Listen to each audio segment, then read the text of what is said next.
film about that scale and grandeur.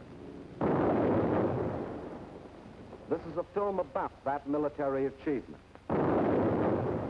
This is a film about a people who for all time shattered the legend of Nazi invincibility. This is a film about victory and defeat. German victory and German defeat. This is the battle for Russia, a battle that has been going on for centuries, a battle that fills the pages of Russian history. 1242. The German Order of Teutonic Knights had invaded northeastern Russia and occupied the old city of Pskov.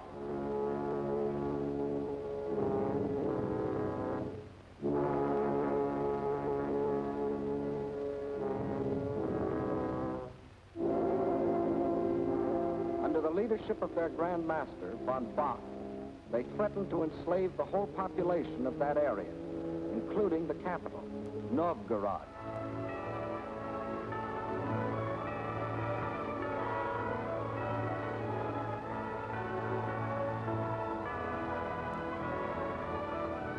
In their hour of peril, the Russian people turned for leadership to their prince, Alexander Nevsky.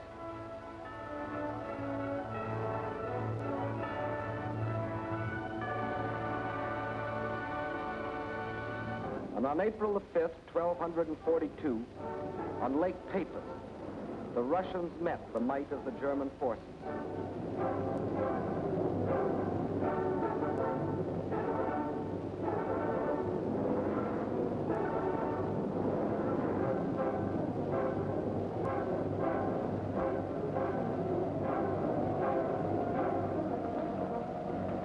They weren't as well equipped or as well organized.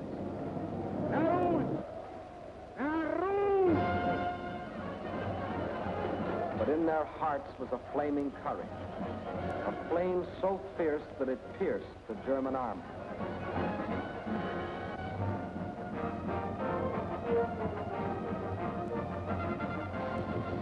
The victory they won fills a bright page of Russian history. 1704, and another conquering army marched across Russian land. This time under Charles XII of Sweden, and again the Russians fought for their country.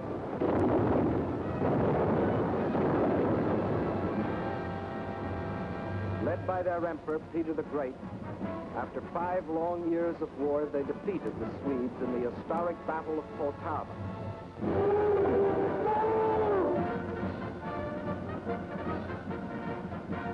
The invading Swedish armies were crushed and forever driven out of Russia.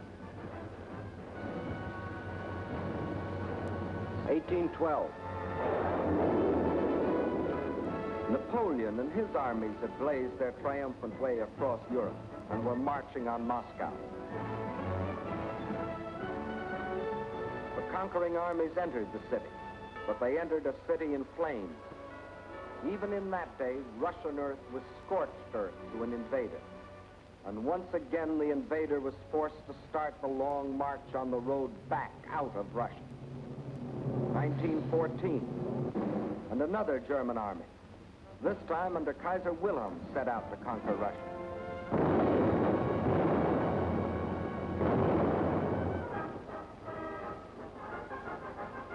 This time, the Russian people, under the regime of the Tsar, were not only fighting German guns,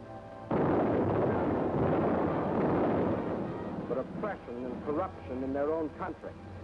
And only the ultimate collapse of Imperial Germany saved Russia from losing the Ukraine and the Crimea, which the Germans had occupied in 1918. Yes, for 700 years, the Russian people have had to fight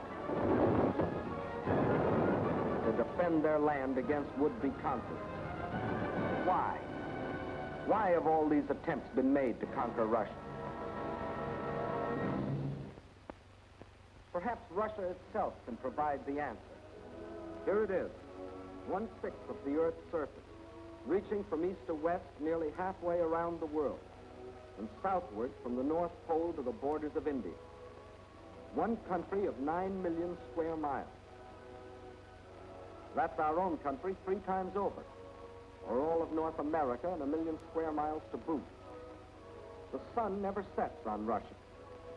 When it is dusk on its western borders facing Europe, it is already dawn on its eastern borders facing the Pacific.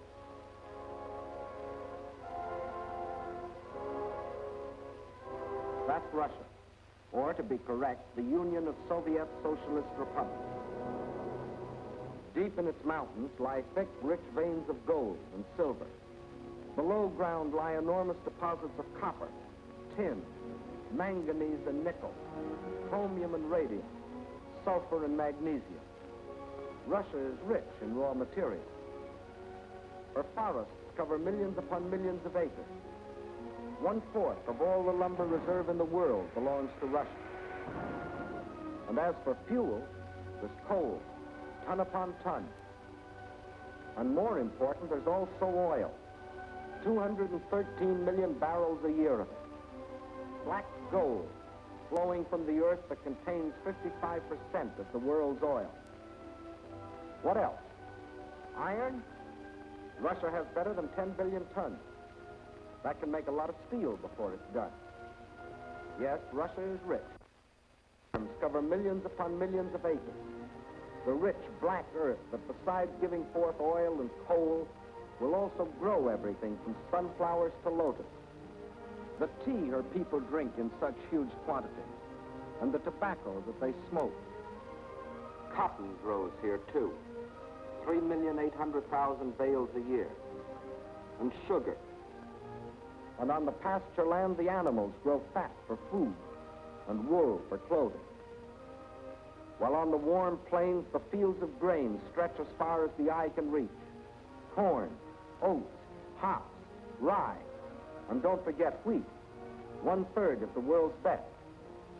Yes, Russia is very rich, for it has not only raw materials and the products of its soil. Russia is also people.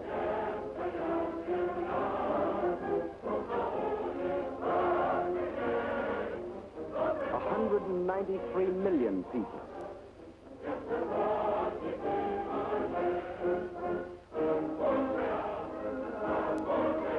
People of every race, color, and creed. People coming from the many different republics that comprise the Soviet Union. People speaking more than 100 different languages, but all citizens of one country.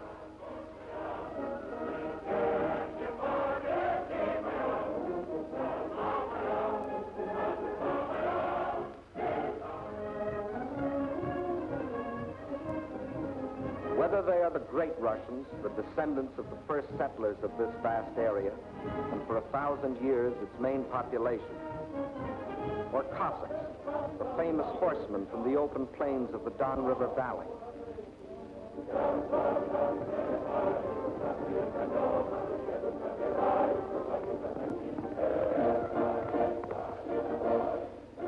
Whether they come from the southwest, the Ukraine,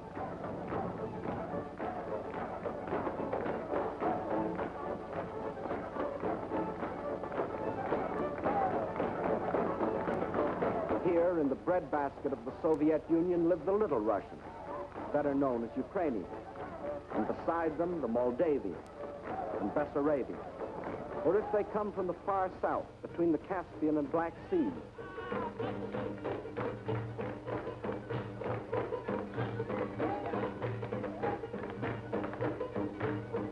where we find the Armenians and the Georgians, the Ingush, the Cherkess, rugged as the high peaks of their native Caucasian mountains.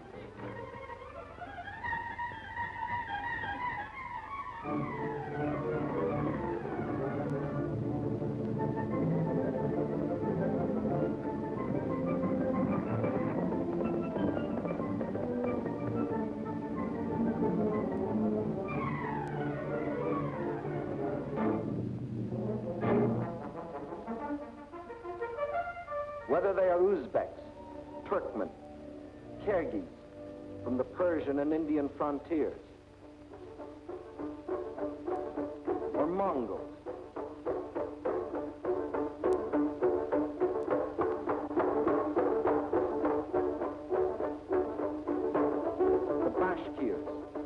Turco-Tartars, the Buryats, the Yakuts from far beyond the Ural Mountains, or the people of the ice country, hunters like the Zouns, or settlers like the Laplanders. Whether they come from the pioneering wilderness of the far north, or from a great city like their capital, Moscow, where the ancient buildings of an ancient civilization stand beside the modern structures of a modern civilization, where the old Russian droshka still competes with the modern limousine.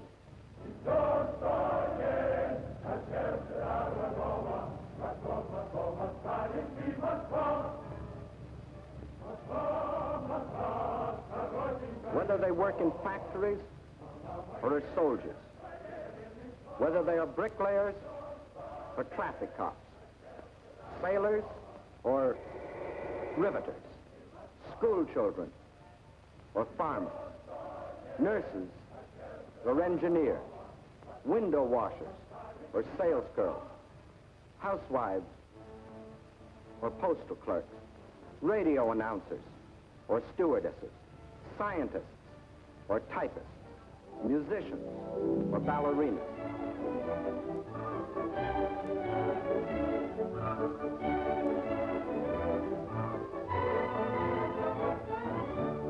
Regardless of what they do or where they live, they all have one thing in common: love of their soil.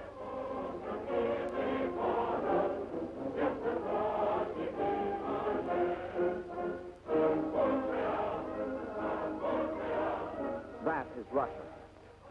Size, the largest country in the world. Raw materials, unlimited. Manpower, 193 million. These are the three reasons why every conqueror in history has wanted Russia. And these are the reasons why the modern would-be conqueror wrote, "When we speak of new territory, we must think of Russia.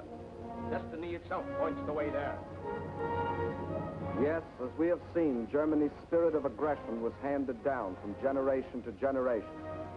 And now, in Hitler's Germany, the dream was world conquest. For such a dream, there could be only one answer: collective security. So, with this objective, in 1934, the Soviet Union joined the League of Nations. Again and again before the League, its representatives urged binding agreements to support by collective action any nation submitted to attack. The states I represent entered the League with the sole purpose of the maintenance of indivisible peace. The League of Nations is still strong enough by its collective action to avert or arrest aggression. There is no room for bargaining or compromise. But while some members of the League were pleading vainly for the use of collective force to stop aggression, the world saw other members, Germany, Italy, Japan, withdraw from the League to follow the path of aggression. Manchuria,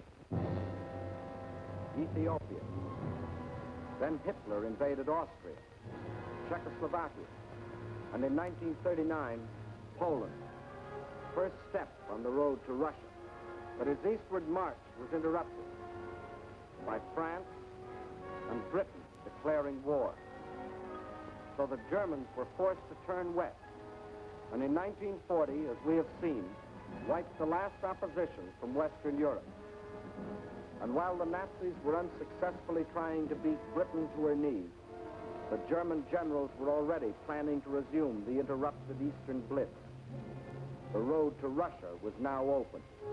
But before that attack, preliminary steps were necessary. South and east of Germany are Hungary, Romania, Bulgaria, Yugoslavia, and Greece. And Hungary had grain, rich fields of it.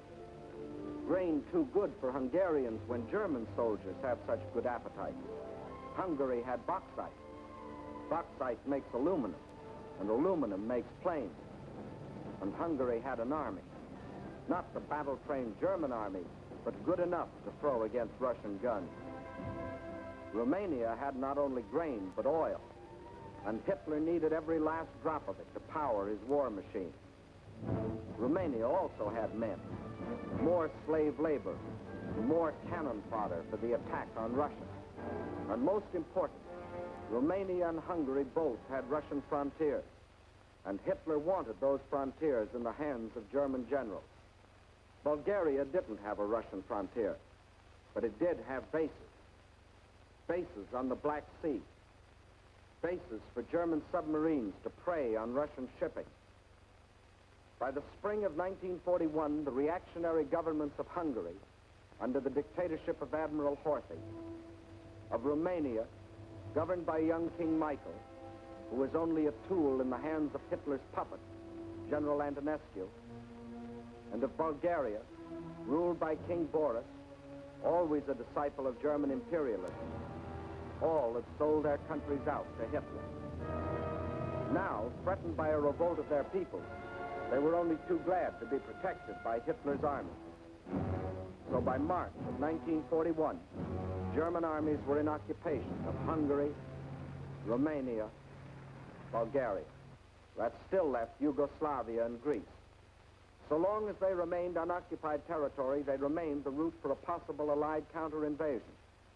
At one of their regular meetings, Hitler had assigned the job of conquering Greece to his stooge, Mussolini. The stooge was delighted. Here was his chance to prove to his people that he, too, was a conqueror. But he was wrong. Perhaps the uniforms fooled him. Something did. For after the fascist legions had blitzed on one cylinder this far into Greece, the Greeks, in a brilliantly conducted mountain campaign, drove the Italians back and invaded Albania. Hitler was enraged. The failure of his stooge to protect his southern flank was delaying the attack on Russia. He sent a final ultimatum. For the Yugoslavs and Greeks, it was surrender or else. But the Yugoslavs and Greeks come from a long line of fighting men. Nazi slavery didn't appeal to them.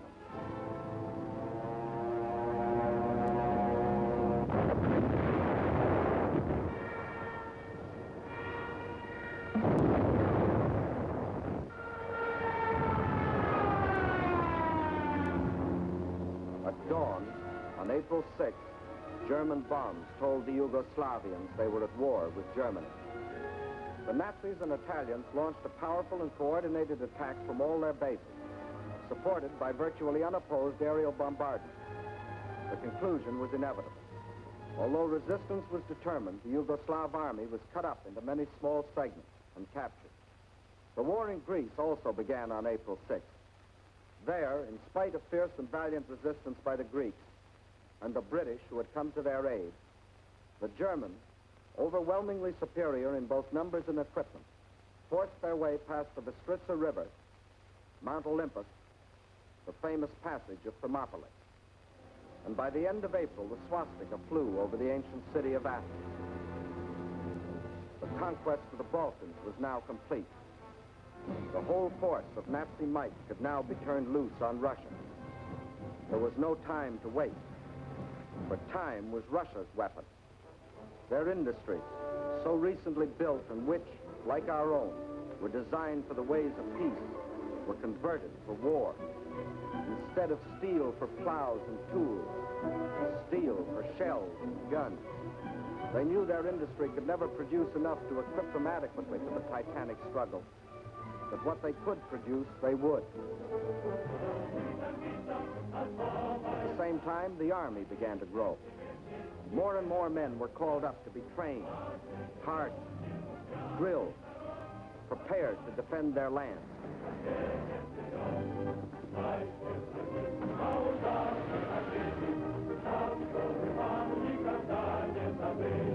With the conquest of the Balkans, the Nazis had a solid front from the Black Sea to the Baltic, but the Russians had built themselves a buffer to take some of the steam out of the Nazi punch, no matter where it landed. But where would it land? When the blow came, it was from 5 different directions, and from the north, 1 extra, just for luck. That was the big day. As dawn broke, nearly 200 Axis divisions, more than 2 million men, plunged into a front 2,000 miles long, reaching from the White Sea to the Black.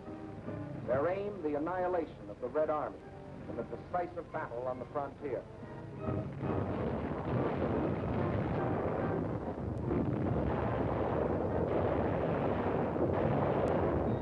offensive started along the whole length of the front. It was concentrated on three main objectives: Leningrad, Moscow, and Kiev, the capital of the Ukraine.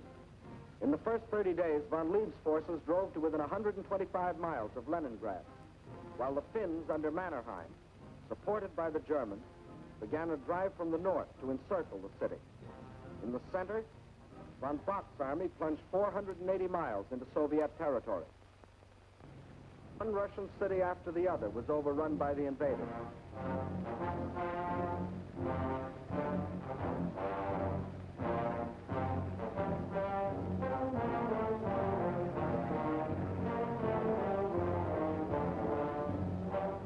And on July 17th, they captured the first main objective, Smolensk, regarded as the key to Moscow. Simultaneously, in the south, von Rundstedt's forces cut deep into the Ukraine. This was blitzkrieg at its best. The world gave Russia another 6 weeks, and the Germans issued a communique. The issue in the east has already been settled. Smolensk is the last halt on the road to Moscow. But then a strange thing happened. For the first time since the mighty German army started its career of blitz, smashing into submission one European country after the other, that same German army came up against a country that did not submit.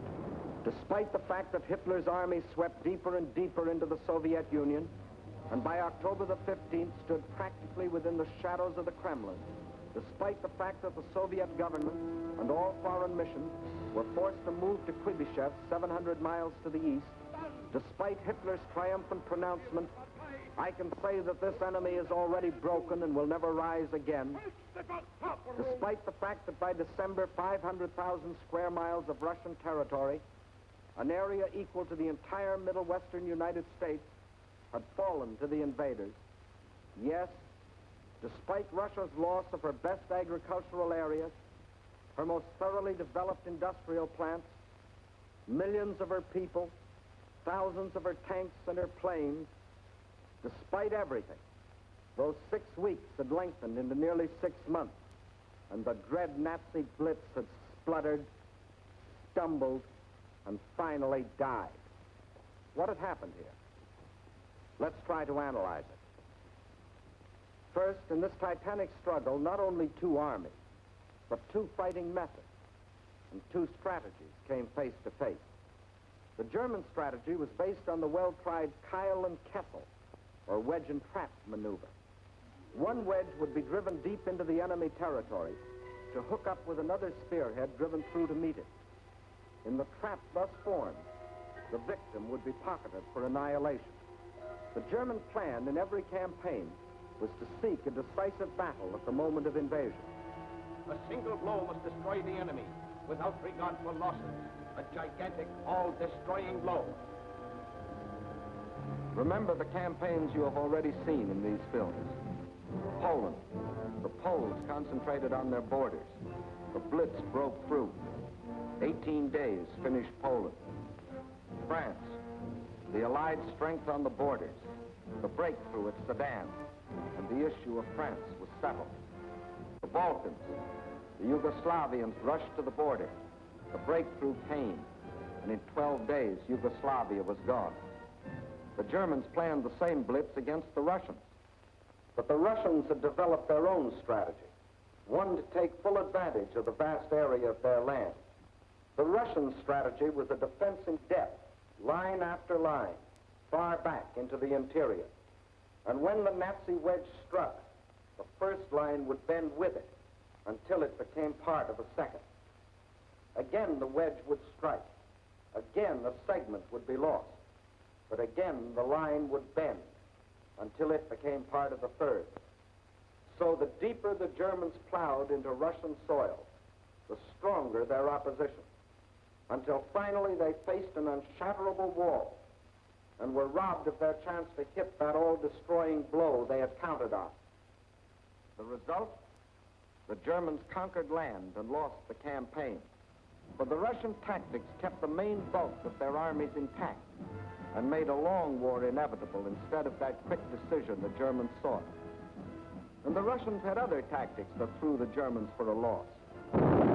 Germany had developed blitz warfare, mechanized warfare, armies on wheels, juggernauts to crush everything before them. But the Russians found a way to drag them out of their traveling fortresses. They used their cities as strongholds and made the blitz come to them down alleys.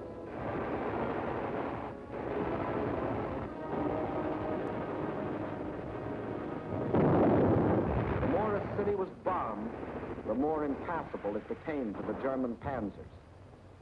They made the names of these Russian cities as familiar to us as the names of towns in the next county. Rostov, Kharkov, Kiev, Kursk, Smolensk. City after city standing in the path of the Nazi blitz. The Red Army had found a way to make their cities of great strategic importance. Odessa, scene of an heroic siege of more than 2 months, held up the whole Nazi thrust into the Crimea. Sevastopol, which resisted every attempt of the Germans to break through. Here, for 8.5 long months, the Russians fought for the town, inch by inch, barring the Germans from the great Black Sea naval base located there. And finally, when the Germans entered the town, each district was defended street by street.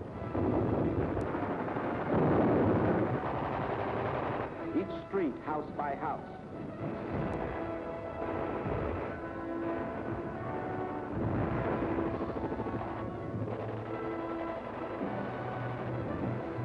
Each house, room by room.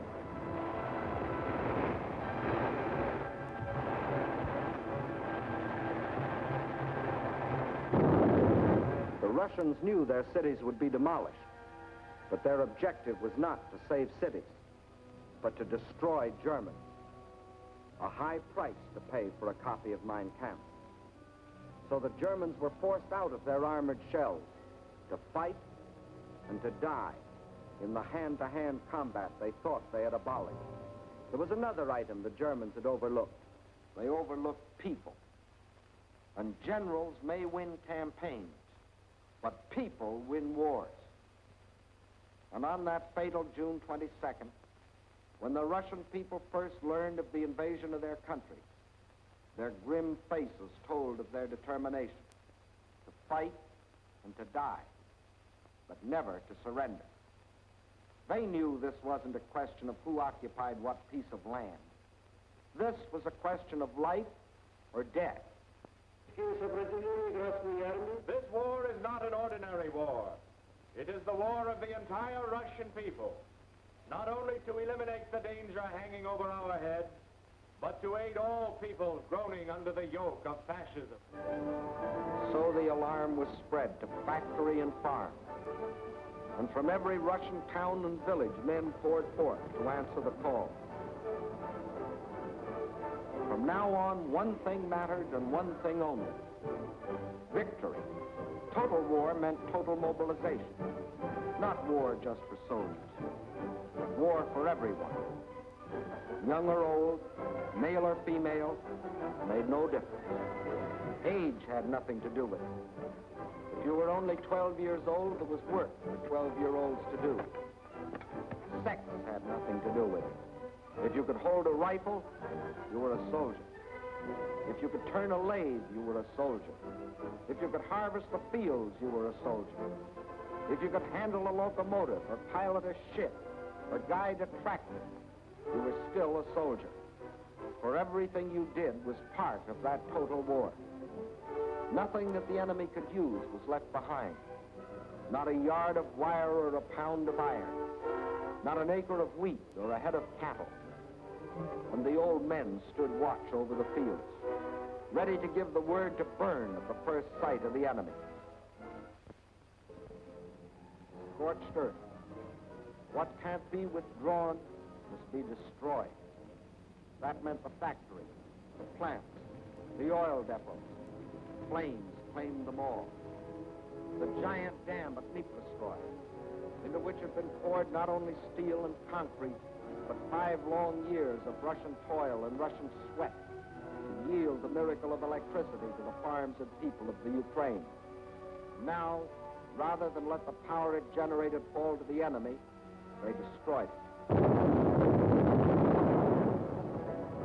Scorched earth, the land they had lived on and worked on, their forests, their fields, their farms. They surrendered them to the flames, but not to the invaders.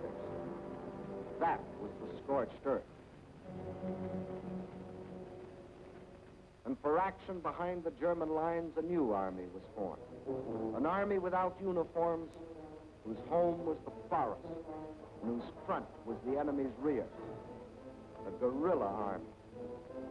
A minimum of glory and a maximum of determination. Their achievements were seldom recorded. Look well at these faces. You will never see them again in the ranks of war prisoners or read their names over heroes' graves. Ahead of them lay nothing but the rope and the halter, but they stayed behind and went on fighting.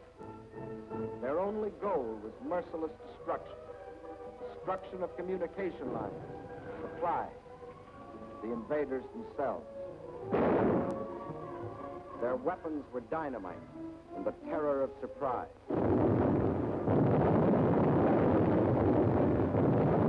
They asked for no mercy, and they gave none.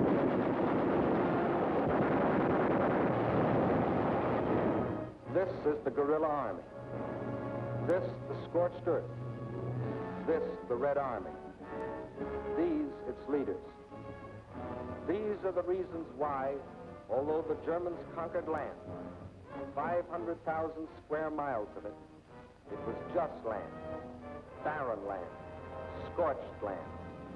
These are the reasons why, after 5.5 months of blitz warfare, after coming within sight of their goal, the Germans were stopped at the very gates of Moscow. These are the reasons why, although Hitler had sworn that before December the swastika would fly from the Kremlin towers, December had come, but it wasn't the swastika that flew over the Russian capital. And it wasn't the Nazi conquerors who marched through the streets of the ancient city, but fresh reserves of the Red Army,